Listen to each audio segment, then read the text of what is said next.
we about to take off. Yeah, you know what? We about to, we about to take off.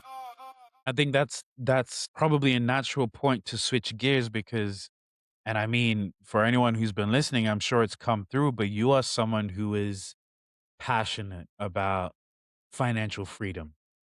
And so I Yeah. kind of want to get into where does that passion come from? And also what does financial freedom mean to you beyond just having money? So I'll speak on my childhood first, then I'll speak on my time in the military, then I'll speak on where I am today. My childhood, I've experienced a lot of different things.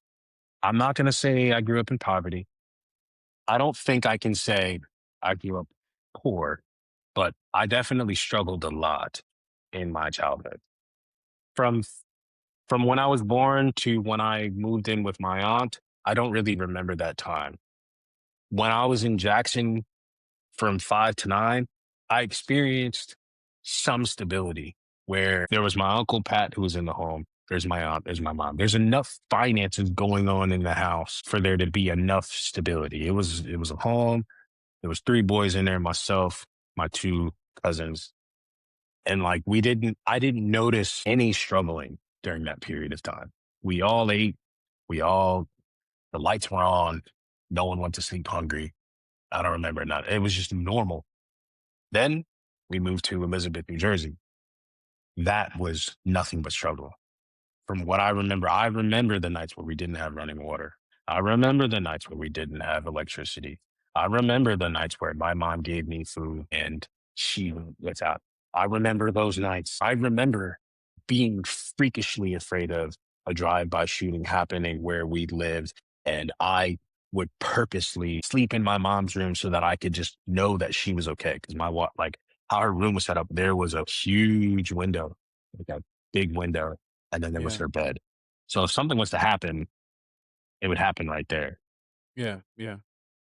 I remember that. I remember it. And I hated that feeling. And it's what's the right word? It is imprinted onto my psyche. Now we transitioned to high school, New Egypt, New Jersey. Yo, I went to a high school. There was maybe 400 people. It was 8 Black families, right? So in Elizabeth, context, in Elizabeth, New Jersey, you got Puerto Ricans, you got Dominicans, you got Brazilians. It's a melting pot. You got some white folks, you got some Asians in there. You got a whole lot of everybody. In New Egypt, high school, 400 people. It was maybe 8 Black kids in this high school, right? Big houses, land. I could ride my bike around. We can go fishing. We had a basketball court in the backyard. Like there was no such thing as lack there. There was no such thing. And it was, so I was able to experience both sides. I was able to experience struggle. I was able to experience abundance. I hated the struggle. I enjoyed the abundance Naturally, yeah. naturally, right? Military, my time in the military, I pissed away a lot of my money, honestly. Like I had a lot of fun. I had a lot of fun, but I pissed my money away. Like, why do I need to have 2 cars? My 2 cars when I was in the UK maybe cost me like $1,400 a month. Why? $1,400 a month if I'm investing that. Well, 14, I'm not good at math. 14, 15, I'm not good at math, but I think that's almost $16,000 a year. If I'm just Yeah. investing that alone, why do I need to go out every single weekend? When I was going out, that's at least 100 a night, 200 a night. I was living paycheck to paycheck, to paycheck, to paycheck, to paycheck. And then who was it? It was I mean my dearest, closest friend who I've been friends with this guy for like 20 years, where he like called me one day and he was the one who pressed me about my finances. He was like, "What are you doing about your finances? What are you doing?" I think I was 26 turning 27. And again, I didn't really have much. Then we started talking about cryptocurrency. He started telling me that he's opening up or starting up like a group PE firm. And it's like a bunch of us, we like pull our money into the pot. We have we have over 6 figures between us in this pot. And it's just like, why do you not have more money? You've been doing all of this. You've traveled all of this. Why are you this down and out? And then like he Yeah. like walked me through the steps. And then like I had a conversation with one of my OGs when I was in the military where he's like, yo, if you're getting out at Osan, boy, you better have some money because once you get out the military, it's gonna be a lot harder for you to come up with some money. So then Yeah. it's like at that point in time, it was the first time I ever created a plan. And I figured out, okay, how much debt do I have? All right, that's how much debt I have. All right, how much I got in my savings? Savings. Okay, I want to go here. I want to go here, here, or here. Here are my options. How much are these three things going to cost? It's not actually going to cost you so much. I also need a buffer for an emergency. So I need to have this much. Okay, so I need to pay this off. I think I had like $12,000 in debt. Cool, pay that off. Boom. All right, let me work on the buffer first before. All right, I came up with some money to just cool. Now let me assess what my options are getting out. All right, so if I go to Columbus for Ohio State, I'm probably gonna need like maybe 30. All right, cool. All right, Australia. I'm gonna have to pay for the flight. I need to have money for furniture. My 35. All right, cool. What was my other option? I think I was looking at moving to Pittsburgh. I need that much. I don't need that much for that. All right, cool, cool, cool. So it was at that moment where I had cleared up all my debt. I now have no debt. I now was able to save up a big pot of money. All right, now cool. I got that pot of money. I figured out how much my two primary options were going to cost. Okay, so if I want to do either or, I can go and do either or, and nothing should stand in the way of it. And then when it came time for me to make a decision, I was able to make a decision.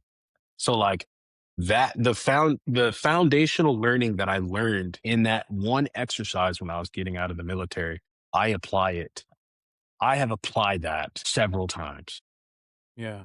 And then now it's kind of like how my wife and I operate is like we have probably about 16 financial meetings a year. We have one monthly, we have one quarterly, we have one annually. So 12, 4, 1. That sounds like 17 to me. I'm not good at math, but 17 to me. Right. And it's like we now are assessing the health of our finances during this period of time. Cool. Now I'm looking at in the future based on where our finances are currently at. And my wife and I, we have no debt. So I'm looking at it like, all right, I asked my wife, how much money do you need in quote unquote retirement? She was like, ideally, I would like $8,000 a month. $8,000 a month essentially means that you need $2 million. We assess the health of our finances, and I look up and I say, based on where we are today, this will probably take us about 9 to 10 years to do. If we decide to cut that number down to like $6,000 a month, $6,000 a month, depending on where we live, because I believe in geographical arbitrage. I've been spending so much time overseas, it just makes sense. Yeah. We can now cut the time down to like maybe 7 years, depending on like how our finances are set up. Well, we can also move to this city. We can cut the time down, and we cut it down to where, I mean, I can't give all my plans out, but we've cut things down to where based on how our finances are currently set up, we'll be work optional in about 3 to 4 years, where like I can kind of hang it up and my wife can hang it up maximum 5 years from now and kind of just Yeah. let our investments work for us. But like, I will say I actually enjoy what I do. So if I'm in an instance where I can increase my autonomy, I will work for a longer period of time because I actually enjoy my work.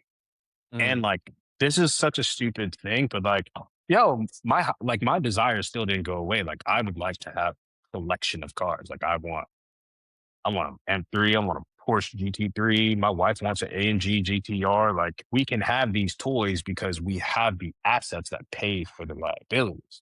We've Yeah. learned that and picked that up along the way. I'm also big on controlling your own destiny. Yeah. A lot of people stay in certain situations because they don't have the financial backing to get out of it. I can say that I lived through that because I stayed in the military an extra 2.5 years because I didn't have the plan and I didn't have the resources to get out when I Yeah. wanted to get out, but I Yeah. couldn't get out because I didn't have the money or plan. Whereas like now we can, depending on how we set things up, we could step away today, but it would be a rash decision to make. And Hmm. this is why, like, we had a conversation within the last couple of weeks, and I have a couple of people that I'm mentoring where genuinely money is not everything. So I'm not even going to sit here and imply as if it is, because I care about Yeah. the freedom, right? So let's paint a picture. Yeah. My mom died when I was 27 years old. Had I been more responsible with my finances, I could have spent more time with my mom. That is a real pill that I have to swallow and deal with for the rest of my life. Yeah. That for me is arguably one of the biggest mistakes that I made. I could have just separated and I could have spent the last 2 years of my mother's life with her every day, loving her, doting on her, caring for her, contributing to the help that my family was giving her. And if we're being honest, that put a strain on my family. And I could have been there to alleviate some of that burden, but I was financially irresponsible. I have to hold myself accountable to that. But because of that lessons learned, I now can apply that to when my kids are coming home. I don't want to be sent out to a business meeting. The last 6 months, I've had at least 5 business trips, right? Yeah. If I had kids in those circumstances, it would be extremely difficult. And my wife hates it. Like my wife Yeah. hates me traveling this much. Yeah. And if we're financially independent, it's kind of like we're now living our lives in the way that we see it each and every single day. For sure. And it's genuinely just based on your own number. How do you live your life? Can you quantify that number of how you live your life? Where do you want to be? Is that where you currently are right now? Is that in a different state? Is that in a different country? How much does it cost? Be very specific with those numbers. Because of Yeah. everything that I've done, I have a very firm understanding of what I want, which, if I'm being honest, I don't really want to live in the biggest, fanciest, nicest city.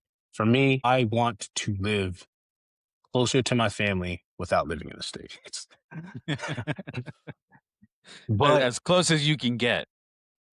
I mean, but like my wife and I, we've entertained, like, should we move to Toronto? We've entertained the idea of moving to Toronto. We've entertained the idea of moving to the UK, Portugal, Spain. And I think, like, depending on how the numbers grow over these next couple of years, it can be a reality.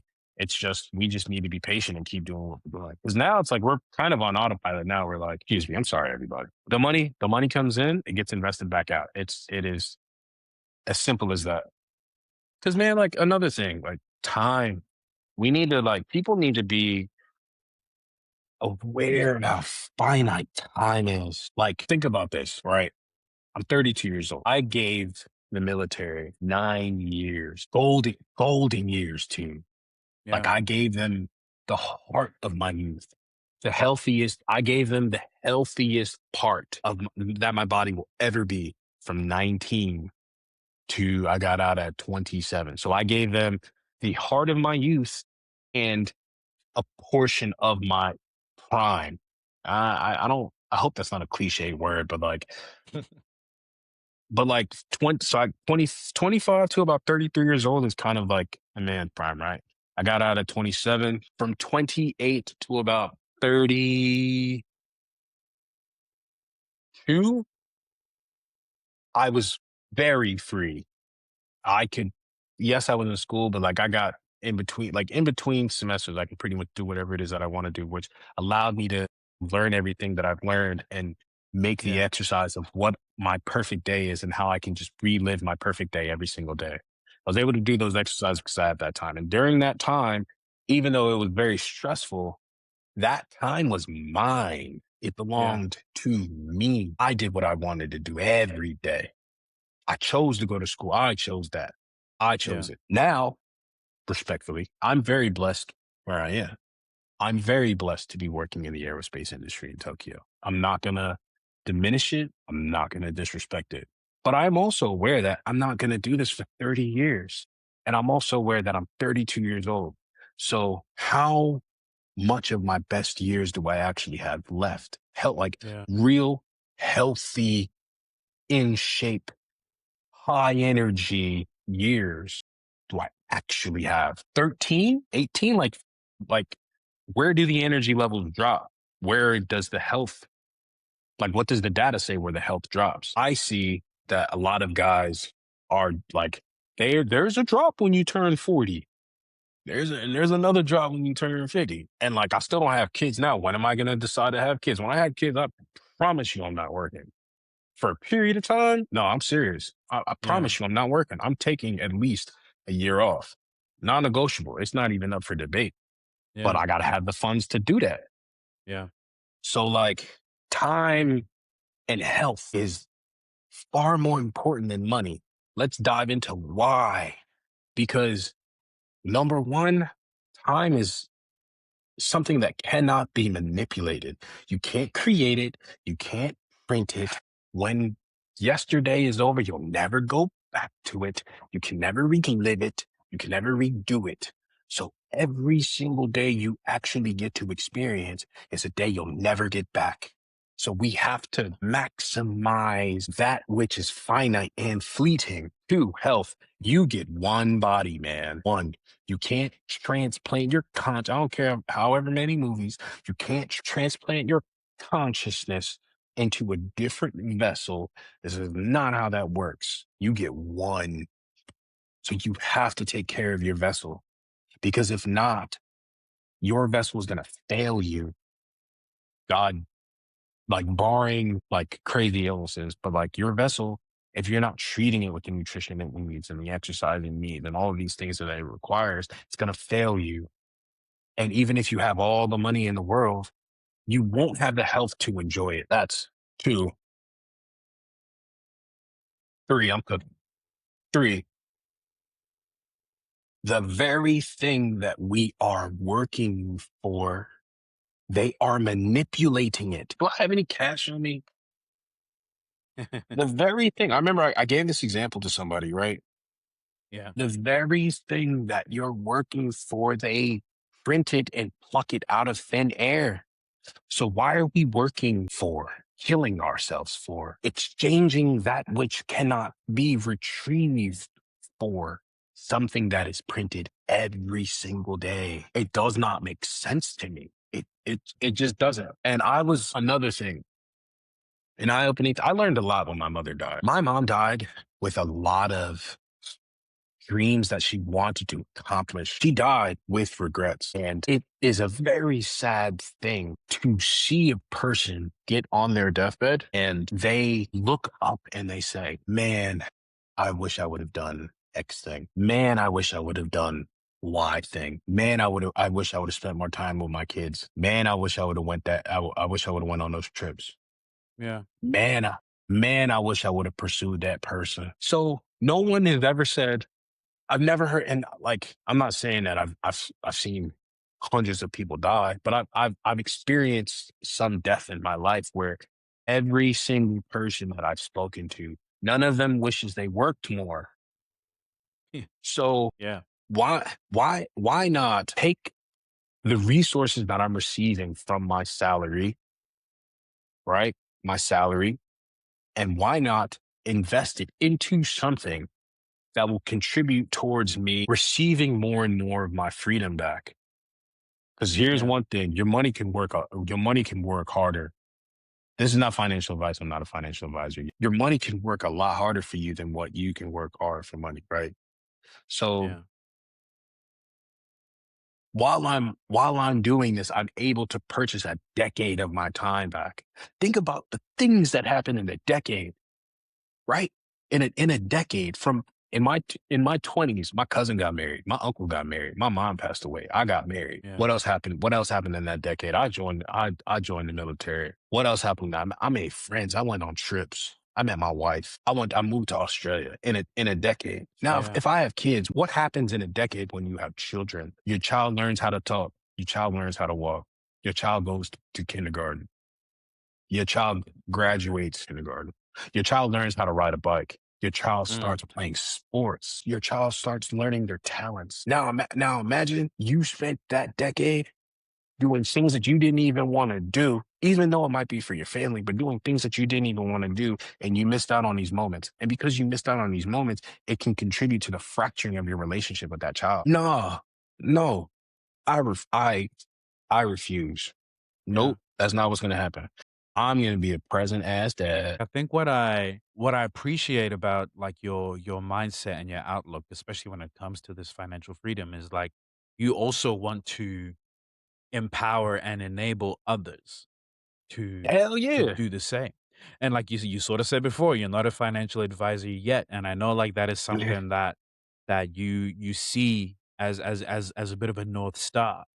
But like, what makes you want to help people in that way? Because especially when it comes to like, I guess when it comes to money, a lot of people can be selfish Mm, about their plans, their ideas, man. their what can set them ahead. But you definitely have this notion of wanting to help people unlock that freedom a bit more. Like, yeah, I'm curious as to why that is and why that's important to you. I think it is my exposure to, I think I have access to about four communities. Obviously, I have access to the Black community. I'm Black. I have access to the military community. I spent time in the military. I have access to the expat community. So, expat community is people who left their home country. Did I say four? Let's say three. Let's focus on the three. Two out of these three communities are underserved. Let's focus on the Black community then. I can only speak on what goes on in the States. Maybe I can kind of speak on Australia, but I can speak on what goes on in the States.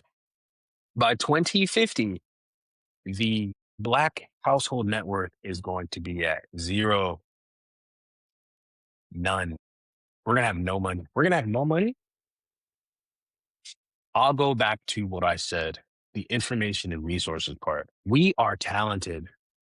We are intelligent. We have the ability to learn. We have the ability to execute. But the issue is number one, a lack of access to information or the lack of information. Yeah. And even though when we have the information, we lack the resources. Now, because we lack the resources, and let's speak on this, because a community perpetually lacks resources, what does that community do? They steal a lot of times from themselves and from others. They kill, they lower themselves or engage in activities that are beneath them. Yeah. So if you were to give, and I'm not even talking about give them the resources, because the worst thing you could do is give an unprepared person resources. Because if they're not wise enough to learn how to manage these resources, they're just gonna push the resources away. So if I can at least equip individuals within my community the information and the tools required for them to be great, for them to be successful, for them to become financially literate. We're aiming for financial literacy here. Yeah. Then they will be able to elevate not only themselves, but family, their family line, as well as the individuals around them. Yeah. And if you just do that collectively, that can spread. Now, it's a very big undertaking, and I'm not sitting here saying that I'm going to be the savior of the Black community. I'm not saying that, but it's that's the community that I came from, and I saw that disparities, and I can see the gap widening. And Yeah. why is it widening? It's not because of a lack of resources, if I'm being honest, because Black people spend so much money. Yeah. Yeah. Let's talk about that for a second. Black people, nah, Black people spend so much money on BS, bro. Myself included. I can talk about myself. Why do I have two cars, bro? Why do I need to have the nicest car? Why do I need to have the flyest watch? Why do Mhm. I need to have Jordan? Let's talk about Jordans. Jordans cost at least $400 a pop. Why? I have a lot of Black friends, bro, who got 50 Jordans, 75 Jordans. But these dudes can't afford, and I'm not saying this to put anybody down. These dudes can't afford a $1,000 emergency, but you got Jordans. You have Jordans though. So is it we're mismanaging resources because we lack the information. Yeah. We lack the wisdom to manage the resources. So we spend so much money. We have the flyest whips, Corvettes, Mercedes Benz. We are arguably the best dressed community there is. We have the least amount of money. Again, information. Two, uh, my veterans, man. My veterans is different for the veterans because boy, we got access to resources. Yeah, we have access Yeah. to resources, but Yeah. it's the lack of information for them to get access into those resources. So if I can be a part of educating one community on the information the on what's required to manage the resources, I can also tap into the community that needs the information to tap into the resources. So teach one to manage the resources, teach one to tap into the resources, which experience wise, I'm more than qualified to do. But for me, the reason why I am essentially trying to go the formal route is because there's a lot of grifters going on. There's a lot of individuals who portray themselves as something that they're not. And I want to make sure that I am operating in the highest possible level of integrity so that if someone does question me, it's no, I have X thing I am watching. So you can't really question me on what my credentials or experience are because here it is. Cool. Yeah. And then like expats, like I've met a bunch of expats where they're kind of just floating in the wind, where they don't really know what they're doing. They're just floating in the wind. I'm gonna go here, I'm gonna go there. I don't really know where my next check is gonna come from. But and if we're being honest, like if you're an individual and you make let's say $75,000 and you can work fully remote, boy, you have it made because you can genuinely just go to Thailand and you can just exercise geographical arbitrage, take a portion of what you make, genuinely invest it in the S&P 500, and your money will just outpace where you currently live. Yeah. So something as simple as that, like that's why I'm passionate about it. And then as well, like again, I learned a lot from my mom dying. Like when she died, I didn't receive anything. Why? Say this lovingly. My mom made money when she was alive. But because of some of the decisions that she made, I think some people in my family may not like this, but it's true. Because of some of the decisions that she made, she wasn't able to leave anything behind to her predecessor. Is it predecessor? Successor. Success. Yeah. To her Yeah. successor, she left nothing behind. Granted, the intangibles that she gave me contributed to me being able to produce the resources. But look, man, a head start would have been nice. Yeah. So again, it's a part. Let's speak on this. Let's speak on this. I live in one of the most affluent neighborhoods in Tokyo. My wife and I were walking home from church today. Boy, move far out some of these houses, boy. Boy, move far out some of these cars, boy. But the fact of the matter is, the people who are living in these areas with these houses, they have received wealth from multiple generations who came before them. That's the power of generational wealth. The ability for your resources to be passed through time. Yeah. It's not a chain, a watch. For some people, it might be. It's not a car. It's not a bag. It's your resources being able to be passed through time and compound and grow from Yeah. generation to generation. So we're Yeah. in 2026. So the generations who are today, they're experiencing the fruits of the labor of the generations 2 to 3 generations before them. So for me, the way I look at it as it's genuinely up to me to ensure that I give my kids more than what I was given because I believe that it is a part of my responsibility as a man. Also, Yeah. it is written in scripture that a wise man prepares an inheritance up until the third generation. So I'm genuinely thinking about my grandchildren and then just compound that. So I'm thinking about 2 generations, the 2 generations, now think about the next 2 generations, the next 2 generations, the next 2 generations, the next 2 generations. Yeah. And if I can teach one and the next one teaches one and the next one teaches one and the next teaches one and the next teaches one, maybe the trajectory of the Black household changes. Yeah. But I want to contribute to that because I am passionate about it and I don't want people to work until they're 65. My mom did not experience, I'm speaking on this because it is my example. My mom didn't experience retirement. Yeah. My mom worked. She got her master's degree. She got sick. She died. Where did my mom actually get to enjoy life Life. like that? Yeah. Yeah. Like I feel like this is a very deep conversation, but like we need to have these hard ass conversations because Yeah. the more and more we don't have these conversations, these mistakes continue to repeat itself. And 100%. I have a disdain for that. We need to have these conversations. We need to talk about why did you make that decision? Why don't you consider doing this instead? And because I know how to do that instead, come here and let me teach you how to do this instead. Now, if you say no, that's on you. But Yeah. somebody wants this knowledge. I say this humbly and respectfully. To whomsoever want, I'm blessing them. Like I genuinely like past a certain point, like once my numbers hit a certain point, I'll do it for free. Genuinely. Yeah. I'll do it for free. Yeah. Yeah. Because like I'm sick of it. I'm sick of seeing it. Like I'll give you another example, right? I work in the aerospace industry. Mufaro, I've been in this industry not a long time, maybe 9 months.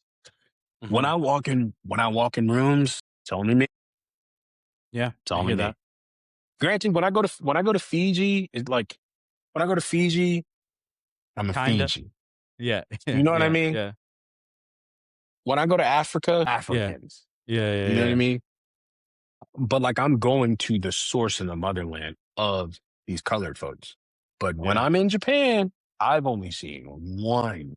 And that man he is bona fide, multiple PhDs, extremely established and is one. I genuinely like I think I'm the only one in my industry here in Japan. I don't know anyone else. And Yeah. he's not even in Japan. Yeah. I only see one. So like, why is that?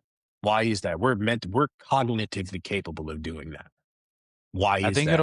I think it definitely comes back to sort of what you're saying in that the information is there and it's now trying to chase it. And I think coming from the perspective of someone who is, only slightly younger than you, but like I definitely know that like, people of our age range, of our age group are not necessarily thinking about this. And sometimes people get, for lack of a better word, complacent with life in the sense of like people get too caught up in the whole idea of you only live once. And so in their mind, they're like, I'm making this money, I'm spending this money. Partially, that's true. But I think what's powerful about the way you're looking at it and the perspective that you're presenting is that, yes, we should be in the room where it happens. Yes, we should have a seat at the table. Why? Because when we do, we encourage our kids to. We encourage our grandkids to, and then they encourage the communities around them to also do the same. So I think it's that notion of like paying it forward in the best way possible, but it starts with seeking and finding that knowledge first, which I think you've done perfect. I don't know about perfectly, but Well, it's on the I way. definitely It's seek. on the way to Yeah. perfect. But yeah, But Juice man. Man, when you given your whole lived experience, given and I know we've been talking for a long time, is this gonna be a long I got no episode. problem. I Might got no have problem to. with it. All right, cool, man. But yeah, when you think about your lived experience, I guess now looking into the future, and I know you kind of talked about your like what your future outlook kind of looks like. The show is called Before We Take Off. So when you imagine a version of Pascal who has taken off, you're off the launch pad, you're clearing the sky. What does that life look like for you? Day to day, or just like at a Just macro level. generally. Yeah, macro level, sure. I have kept my relationship with God strong. I'm picking up my cross and following Christ every day. That's number one. Number two, my wife and I are still in love, happy and healthy. Do we have kids? Do we not have kids? Genuinely, that's for God to decide. I don't know that. Three, we are healthy. This goes back to the training piece. I'm still training. 4, I decide whether I work or not. My circumstances don't dictate whether I work or not. I am choosing to give my talents to a marketplace, whether it is me as an employee or me working for myself. But I have afforded not only myself this, but my wife this. My kids are gonna get something, but they need to learn some sort of struggle to build and develop their character. But I am seeking extreme independence and freedom, and I will be operating on my time. And I am extremely rooted in everything that I have told you. So like everything stops from my relationship with God. Yeah. Everything stops for my wife. Everything stops for my training. And my finances, by the grace of God, has allowed me to stand on that. We can talk specifics. I'm probably going to live overseas. That is what I believe is in my future. I'm going to stay overseas. I'm going to have some sort of a connection to Japan, I think, no matter what. It's my wife's favorite country, and I enjoy living here. And it's safe here. Boy, it's safe here. I love living in Europe, honestly. And Europe is a 6-hour flight to my family. So, and I say this lovingly and respectfully, my family is far more enthusiastic about coming to see me in Europe versus anywhere else. Yeah. Yeah.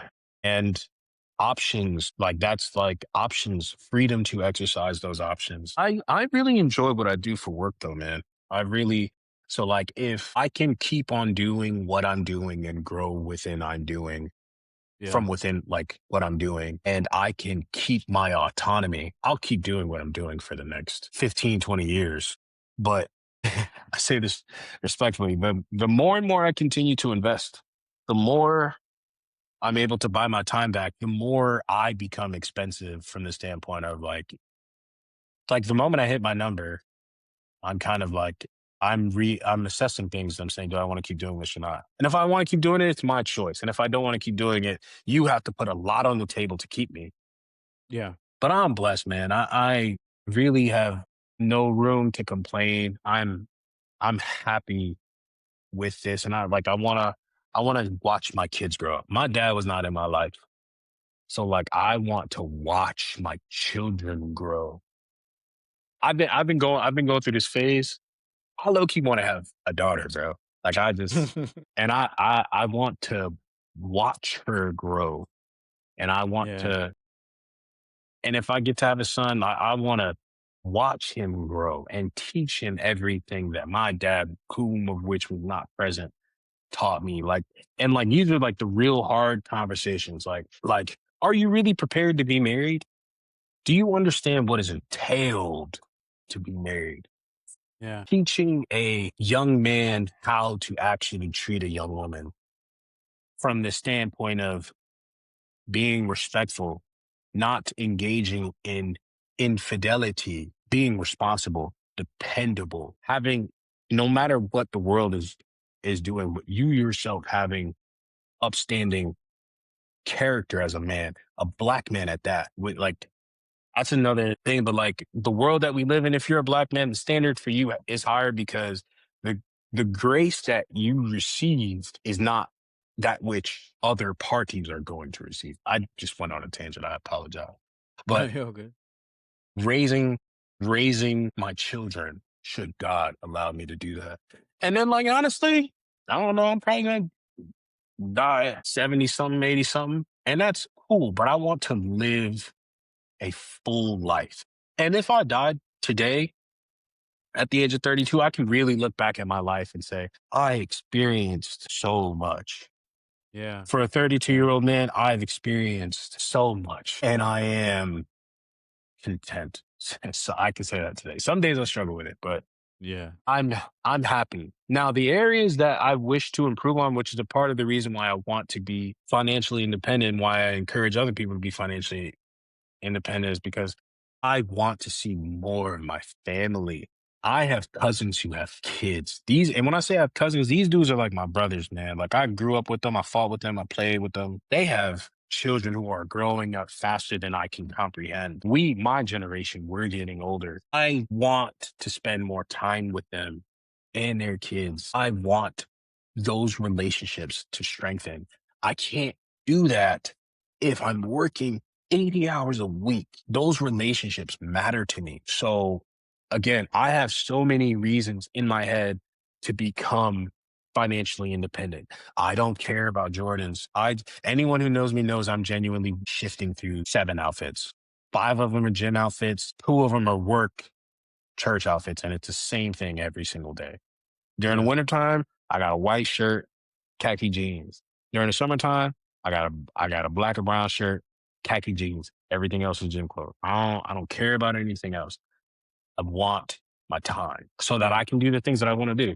I I hear hope I that. answered your question. No, you did, man. You did. You did, Juice, man. It's been so good having you on the show, brother. I really appreciate you. Before we wrap things up, I got a bit of rapid fire for you. So these are the signature 3 questions that we ask every single guest on before we take off. Don't even think about it. Just fire them through the first thing that comes to mind. You ready?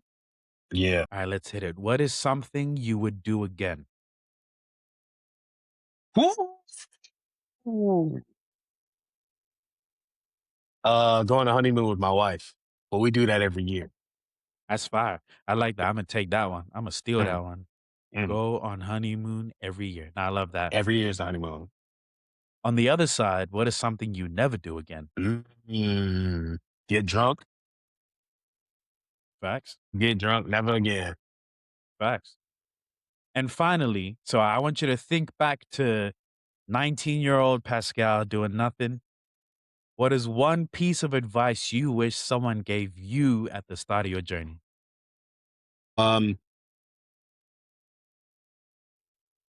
Focus on your relationship with Jesus Christ.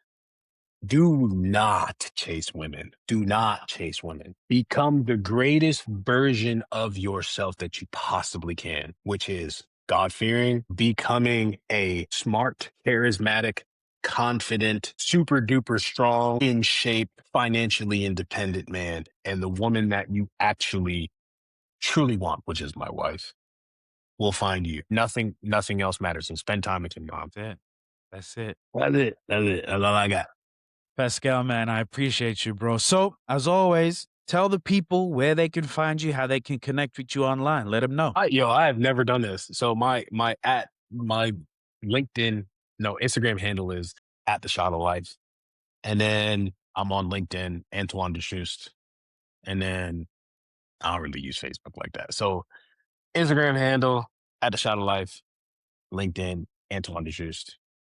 Yeah. That's it. This was And great. as always, we'll put all the information in the description. You know how we do it.